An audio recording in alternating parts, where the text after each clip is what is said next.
បាទសួស្តីប្រិមិត្តទូរជនទីមេត្រីបាទថ្ងៃនេះខ្ញុំមកបង្ហាញពីដើមព្រីងនៅតំបន់ស្រុកពជាសួរគឺដើមព្រីងខ្មែរយើងគឺមានផ្លែធំណាស់បងប្អូនប្រិមិត្តបាទគឺផ្លែព្រីងនេះគឺព្រីងផ្លែវាប៉ុណ្ណមេជើងតែម្ដងបងប្អូនត្រូវការឬក៏ចង់បានផ្លែព្រីងនេះឬក៏យកទៅធ្វើពូជអាចនឹងតំណមកខ្ញុំបានតាមរយៈលេខទូរស័ព្ទ081 837 767បាទសូមអរគុណបងប្អូនប្រិមិត្តបាទ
គ្រប់ជាសួរបាទត្រង់ឯកឧត្តមលោកទាវលោកស្រីនាងកញ្ញាដែលនិយមតាមដានដល់ការផ្សាយពេកធ្វើដំបងរបស់ខ្ញុំបាទថ្ងៃនេះថ្ងៃទី2ខែមេសាឆ្នាំ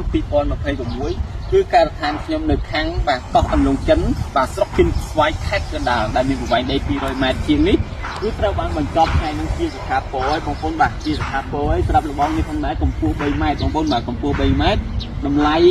នៅពេលបច្ចុប្បន្ននេះដោយសារកត្តាសម្ភារៈឡើងថ្លៃគឺ$1.53មកដាច់ទាំងពលកម្មទាំងសម្ភារៈឥឡូវគឺបានបញ្ចប់ទៀតហើយបងប្អូនបាទគឺបានបញ្ចប់បាទគឺធំមែនទែនបាទពីតាំងដីនេះគឺធំមែនទែនបាទធំតែនេះកន្លែងជួយលេងបងប្អូនបាទកន្លែងជួយលេងអញ្ចឹងបងប្អូនដែលមានបំណងចង់ធ្វើរបងដើម្បីការពារដំណាំការពារព្រំដីបាទអាចទំនាក់ទំនងបានសេវាកម្ម25ខេត្តក្រុងបងប្អូនបាទអរគុណសូមជម្រាបលា